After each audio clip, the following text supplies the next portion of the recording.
ഇപ്പോൾ കന്യാസ്ത്രീകളുടെ അറസ്റ്റുമായി ബന്ധപ്പെട്ട വിഷയത്തിൽ രാജ്ഭവൻ മാർച്ച് നടക്കുകയാണ്.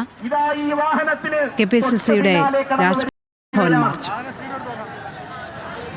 KPCC അധ്യക്ഷൻ സണ്ണി ജോസഫ്, പ്രതിപക്ഷ നേതാവ് VD സതീശൻ തുടങ്ങിയവർ പങ്കെടുക്കുന്നുണ്ട്.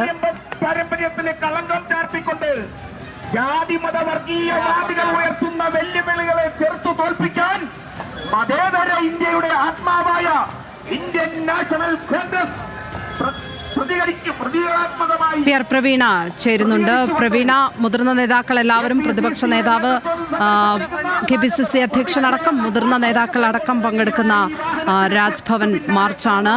എന്തൊക്കെയാണ് വിവരങ്ങൾ?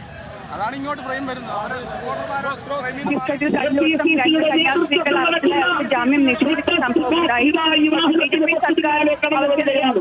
ചുമത്തിയ ജാമ്യമില്ലാ കുറ്റം അത് BJP സർക്കാർ ഭരിക്കുന്നതിന്റെ പ്രശ്നമാണ്, അവർ ന്യൂനപക്ഷങ്ങളെ വേട്ടയാടുകയാണ് തുടങ്ങിയ കാര്യങ്ങൾ ആരോപിച്ചുകൊണ്ടാണ് ന്യൂനപക്ഷ വേട്ട നടക്കുന്നതിന്റെ ഏറ്റവും ഒടുവിലത്തെ ഉദാഹരണമാണ് ഇതടക്കമുള്ള കാര്യങ്ങൾ ആരോപിച്ചുകൊണ്ടാണ് KPCC നേതൃത്വം ഇപ്പോൾ രാജ്ഭവനിലേക്ക് മാർച്ച് ചെയ്യുന്നത്. കള്ളക്കേസ് ചമച്ച്